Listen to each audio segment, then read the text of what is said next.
Le règne du roi Charles III a été marqué par des changements significatifs, mais rien n'a été aussi choquant que la décision difficile prise par le prince William. Les rumeurs abondent sur les raisons de cette décision sans précédent, plongeant la famille royale dans une crise qui laisse le public se demander quel secret pourrait se cacher derrière ce drame royal. Alors que les tensions montent au palais, une question reste sur toutes les lèvres. Qu'est-ce qui a bien pu pousser William à prendre une décision aussi dévastatrice? Rejoignez-nous pour explorer la décision du prince William qui a laissé la reine Camilla en larmes. Avant de découvrir la nature de cette décision, il est essentiel de mieux comprendre les personnalités du prince William et de la reine Camilla, et de voir comment ils sont liés au trône. William, le fils aîné du roi Charles III et de la princesse Diana, est né durant le règne de sa grand-mère paternelle, la reine Élisabeth II. Son éducation précoce s'est déroulée dans des institutions prestigieuses telles que la Wetherby School, la Ludgrove School et le Collège d'Eton. C'est à l'université de St Andrews, où il a obtenu une maîtrise en géographie, qu'il a rencontré celle qui allait devenir son épouse, Catherine Middleton. Après avoir terminé ses études universitaires, William a suivi une formation rigoureuse à l'Académie royale militaire de Sandhurst avant de servir dans le régiment des Blues End Royal.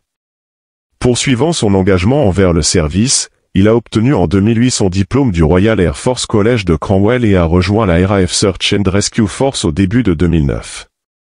Son dévouement à aider les autres l'a conduit à travailler comme pilote à temps plein pour l'ambulance aérienne d'East Anglia pendant 2 ans à partir de juillet 2015. En plus de son service militaire, William s'acquitte de ses devoirs et engagements officiels au nom du monarque. Il est profondément impliqué dans un large éventail d'organisations caritatives et militaires, notamment le Tusk Trust, Centrepoint, The Passage, le service d'ambulance aérienne du Pays de Galles et la London Air Ambulance Charity. Par le biais de la Fondation Royale, il se concentre sur le soutien à des causes telles que la santé mentale, la conservation, l'aide aux sans-abri et le bien-être des travailleurs d'urgence. Dans une démarche significative en faveur de la durabilité environnementale, William a lancé le prix Earthshot en 2020, une initiative de 50 millions de livres sterling visant à promouvoir des solutions innovantes pour la planète au cours de la prochaine décennie. En reconnaissance de ses contributions et de ses responsabilités, William a été nommé duc de Cambridge juste avant son mariage avec Catherine Middleton en avril 2011. Après l'ascension de son père au trône le 8 septembre 2022, il est également devenu duc de Cornouailles et duc de Rothesay, et a été officiellement nommé prince de Galles le lendemain. Prenons un moment pour passer en revue ses réalisations dans divers rôles. Le jour de son mariage en avril 2011, William a été honoré des titres prestigieux de duc de Cambridge, comte de Strathearn et baron Carrickfergus. Après leurs noces, William et Catherine ont entrepris une tournée mémorable au Canada cet été-là. Un journaliste renommé, Nicholas Witchell de BBC News, a salué la tournée canadienne comme un succès incontestable pour le couple, soulignant leur participation active à une grande variété d'activités telles que la plantation d'arbres et le hockey de rue.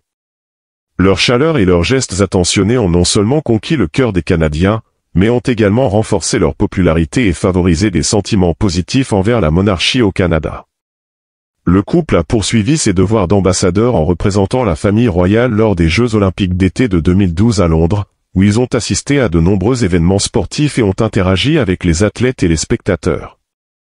En septembre 2013, William et Catherine ont entrepris une grande tournée à Singapour, en Malaisie, au Tuvalu et aux îles Salomon pour commémorer le jubilé de diamant de la reine.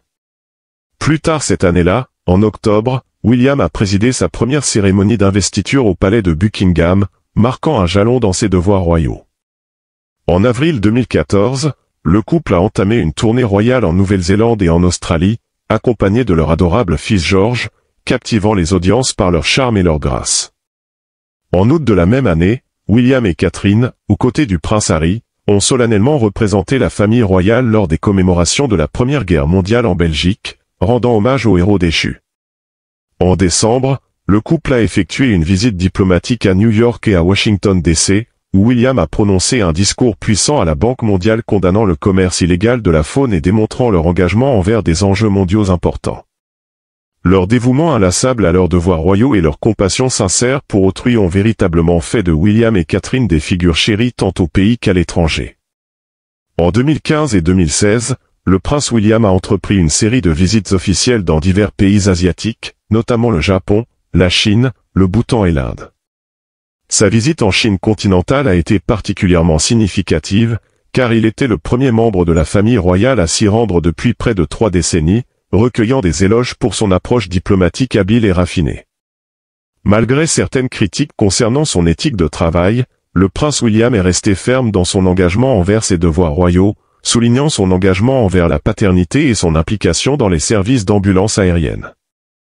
Le prince William et son épouse Catherine, duchesse de Cambridge, ont voyagé en France, en Pologne, en Allemagne et en Belgique en 2017, renforçant les relations européennes du Royaume-Uni dans le contexte du Brexit.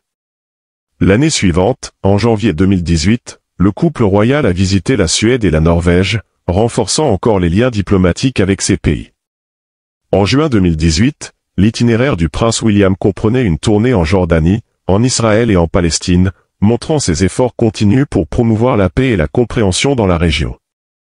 En octobre 2019, le prince William et Catherine ont effectué une visite historique au Pakistan, la première par un membre de la famille royale en 13 ans. Cette visite a été saluée comme un succès, car elle a non seulement renforcé les relations diplomatiques avec le Pakistan, mais a également mis en lumière les intérêts communs du couple dans la lutte contre le changement climatique et la promotion de l'éducation de qualité. Les nombreux voyages et engagements diplomatiques du prince William ont joué un rôle de premier plan dans le renforcement des relations internationales et la promotion d'enjeux mondiaux importants. En novembre 2020, il a été révélé que le prince William avait contracté la Covid-19 en avril, mais avait choisi de ne pas divulguer cette information aux médias pour éviter de semer l'inquiétude dans la nation. Selon le Daily Telegraph, il aurait souffert d'une maladie grave et aurait été isolé de sa famille pendant cette période. Cependant, d'autres sources ont suggéré qu'il n'était pas gravement malade et qu'il était resté actif dans ses devoirs. À la fin de la même année, le prince William et Catherine ont entrepris une tournée à travers l'Angleterre, l'Écosse et le pays de Galles à bord du train royal britannique pour reconnaître et honorer les efforts remarquables des communautés et des organisations caritatives au cours de l'année difficile de 2020. Bien que le Premier ministre Boris Johnson ait exprimé son soutien à la tournée, la première ministre écossaise Nicola Sturgeon l'a critiquée en raison des restrictions de voyage en vigueur. En tant que l'eurocommissaire à l'Assemblée générale de l'Église d'Écosse, le prince William et Catherine ont parcouru la nation en mai 2021. Le couple a également fait sa première apparition au sommet du G7 en juin 2021 en Cornouailles. En mars 2022, ils ont voyagé aux Bahamas et en Jamaïque dans le cadre des célébrations du jubilé de platine de la reine. Lors de leur visite, les revendications pour des réparations pour l'esclavage ont attiré l'attention des manifestants publics. Lors du dévoilement du monument national Windrush à Londres, le prince William a évoqué la tournée comme une occasion de réfléchir et de condamner le racisme subi par la génération Windrush et d'autres minorités britanniques en 2022. En mai 2022, il a assisté pour la première fois à l'ouverture de la session du Parlement en tant que conseiller d'État, où son père a prononcé le discours de la reine au nom de la reine Elisabeth II. Le 8 septembre 2022, la reine Elisabeth II est décédée, entraînant l'ascension du père de William en tant que Charles III. Suite à cet événement marquant, William a été officiellement désigné prince de Galles par son père le 9 septembre. L'annonce de son nouveau titre a déclenché de nombreux débats publics au pays de Galles, où les opinions étaient partagées. Au 17 septembre, une pétition appelant à l'abolition du titre avait recueilli plus de 30 000 signatures, reflétant des sentiments forts sur la question. Cependant, un sondage YouGov a révélé qu'une majorité de 66% des participants soutenaient l'octroi du titre à William, tandis que seulement 22% s'y opposaient. Le 30 octobre, Sioned Williams, membre du Sénat gallois, a suggéré qu'une investiture pour William en tant que prince de Galles pourrait ne pas être nécessaire d'un point de vue constitutionnel, laissant entrevoir un changement d'attitude au pays de Galles moderne. Ce sentiment a été confirmé par le palais de Kensington, qui a indiqué qu'une investiture n'était pas envisagée pour le moment. En tant que fils aîné du monarque britannique, William a également hérité du duché de Cornouailles, ce qui lui confère d'importantes ressources financières. Créé en 1337 pour assurer un revenu privé au fils aîné du monarque, le duché est évalué à environ 760 millions de livres sterling. La richesse supplémentaire de William renforce sa position et son influence au sein de la famille royale et de la société dans son ensemble. Le 27 septembre 2022, le nouveau prince et la nouvelle princesse de Galles, William et Catherine, ont entrepris leur première visite inaugurale au pays de Galles. Leur tournée comprenait des arrêts à Anglesey et à Swansea, où ils ont été chaleureusement accueillis par les communautés locales. En novembre 2022, le prince William a fait une apparition au Sénède, où il a rencontré le Premier ministre gallois, Mark Drakeford, pour discuter des problèmes importants auxquels le pays est confronté. Leur première visite à Falmouth en tant que duc et duchesse de Cornouailles a eu lieu en février 2023, où ils ont échangé avec les habitants et appris davantage sur l'histoire et la culture de la région. Ensuite, en mars 2023, le prince William a entrepris un voyage en solo en Pologne, où il a rencontré des troupes polonaises et britanniques ainsi que des réfugiés ukrainiens à Rzeszów.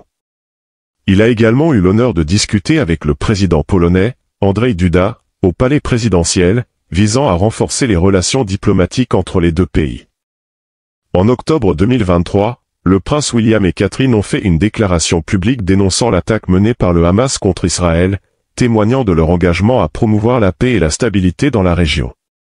Puis, en février 2024, le prince William a visité le siège de la Croix-Rouge britannique, où il a eu l'occasion d'interagir avec des travailleurs humanitaires aidant les civils touchés par le conflit israélo-palestinien.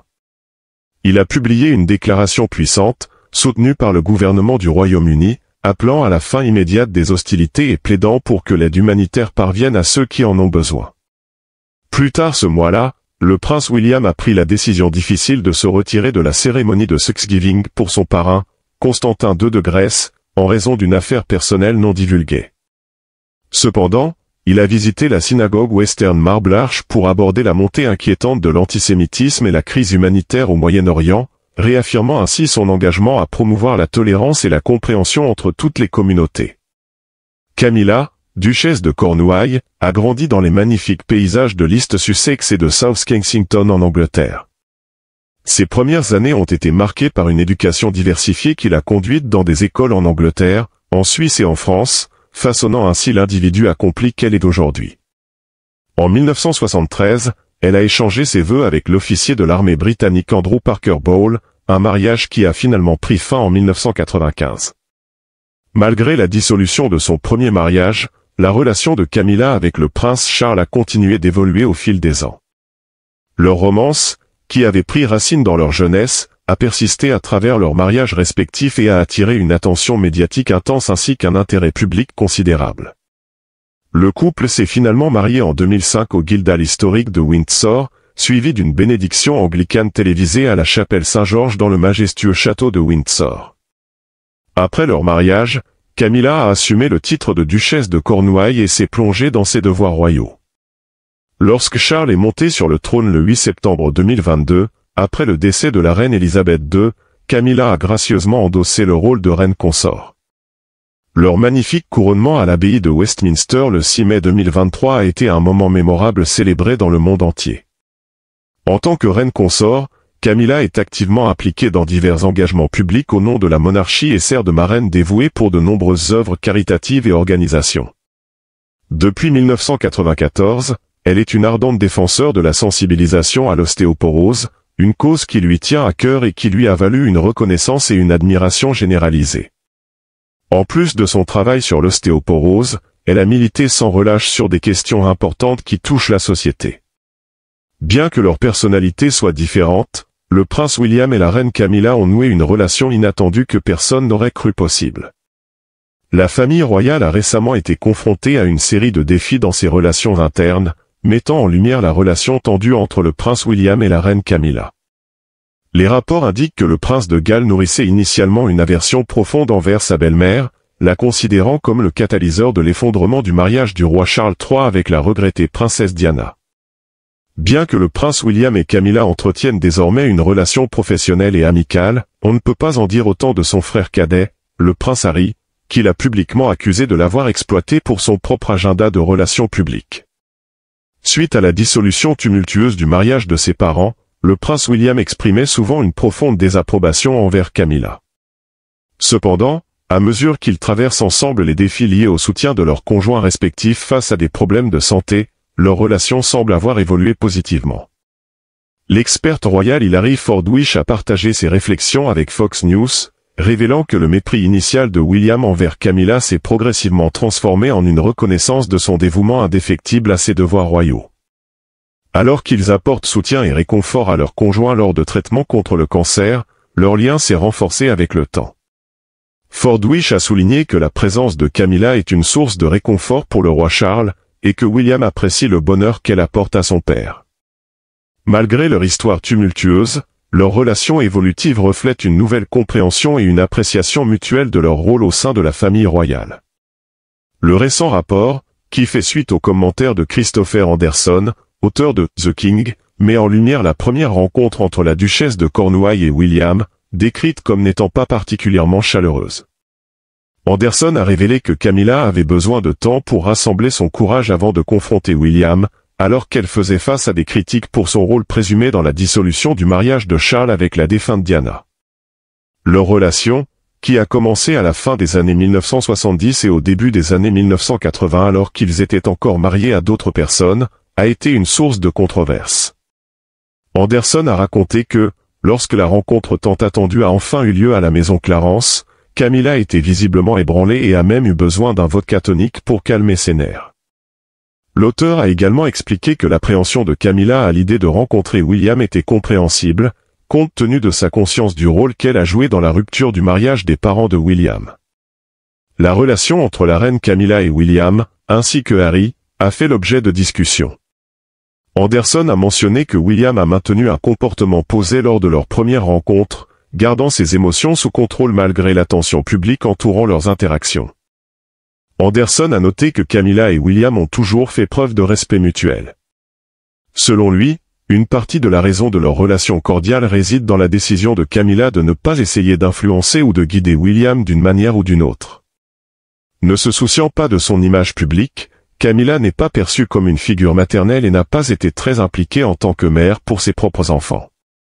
Anderson a clairement indiqué que Camilla n'aurait pas interféré dans la relation de Charles avec ses fils, car elle respectait les limites entre eux. L'approche de Camilla en matière de discipline au sein de la famille royale a été décrite comme subtile mais efficace. Bien qu'elle n'ait pas été une figure d'autorité stricte, elle est connue pour communiquer discrètement ses observations sur les défauts perçus de Prince William et du Prince Harry au roi Charles. Selon les experts, Camilla ne reste pas passive lorsqu'elle est témoin d'un manque de respect de l'héritier du trône britannique envers son mari. Les rapports indiquent que les affrontements entre Charles et William ne sont pas rares, car leur style de leadership contrasté mène souvent à des désaccords. Malgré cela, Camilla est pleinement consciente des limites à maintenir au sein de la maison royale et n'hésite pas à les affirmer lorsque cela est nécessaire. La journaliste britannique Helen Hard a souligné la relation tendue entre le prince William et son père, le prince Charles, notant qu'ils se retrouvent souvent en désaccord en raison de leurs opinions divergentes sur diverses questions. Leurs approches distinctes du leadership contribuent également au conflit entre eux. Malgré ces défis, Camilla, duchesse de Cornouailles, reste une présence constante au sein de la famille royale, participant à des événements importants tels que le service d'action de grâce pour le jubilé de platine des 70 ans de règne de la reine à la cathédrale Saint-Paul de Londres. Sa grâce et son sang-froid dans la gestion des complexités des relations royales continuent de lui valoir l'admiration et le respect tant à l'intérieur qu'à l'extérieur de la monarchie. Elle a ajouté que William réfléchit soigneusement aux situations, réagit rapidement et est moins enclin aux réactions émotionnelles, contrairement à Charles qui est plus guidé par ses émotions, éprouve des difficultés à prendre des décisions et suit son cœur. La reine Camilla, un soutien indéfectible pour le roi Charles, veille constamment à ce que le prince William soit conscient de tout manque de respect potentiel envers son père lorsque cela est approprié. Cependant, il est noté que le prince William et la reine Camilla entretiennent actuellement une relation relativement amicale, ils reconnaissent tous deux les forces de l'autre et comprennent que, malgré leurs opinions divergentes sur certains protocoles, ils doivent se soutenir mutuellement. Charles a expliqué davantage en disant qu'ils doivent surmonter ensemble les défis, même en période de mauvaise santé. En revanche, la relation entre le prince Harry et la reine Camilla reste tendue. Malgré l'amélioration apparente de la dynamique entre William et Camilla au fil des ans, Harry a exprimé des sentiments négatifs à son égard dans ses mémoires de 2023, Spar. Cette tension entre Harry et Camilla trouve ses racines dans des conflits passés et des divergences d'opinion, menant à un manque de confiance et de compréhension entre eux. La relation tendue entre Harry et Camilla a créé des défis pour la famille royale, qui doit naviguer dans des situations délicates tout en maintenant un sentiment d'unité malgré ces tensions sous-jacentes. Bien que des efforts aient été faits pour améliorer leur relation, elle reste une dynamique complexe et difficile à gérer. La relation entre le prince William et la reine Camilla laisse perplexe beaucoup de gens à ce jour, c'est pourquoi tout le monde est resté choqué que le prince William puisse prendre des décisions inattendues pour affliger la reine. Le prince William, prince de Galles, a pris une décision cruciale concernant la liste de paix royale après l'ascension de son père, le roi Charles, au trône en septembre 2022. Le prince William a hérité du titre estimé de duc de Cornouailles, un rôle qui perpétue une tradition royale vieille de 700 ans. Chargé de la gestion du duché de Cornouailles, le prince William a annoncé un changement significatif dans le rapport annuel intégré publié le 24 juillet, qui a laissé la reine Camilla le cœur brisé et en larmes. Ce changement a impliqué la suppression de sa sœur, Annabel Elliot, de la liste de paix royale. Annabel Elliot, une décoratrice d'intérieur distinguée et sœur de la reine Camilla, a été renvoyée de son poste, marquant un changement notable dans les opérations du duché de Cornouailles pour la première fois depuis près de 2 décennies. Les derniers rapports indiquent qu'Annabel Elliot ne recevra pas de compensation pour ses services durant la période 2023 à 2024. Cette décision découle de l'initiative du prince William visant à rationaliser et moderniser les pratiques financières du duché depuis qu'il en a pris la gestion. Des sources ont informé The Telegraph que la décision de mettre fin à l'emploi de Miss Elliot ne reflète pas la qualité de son travail.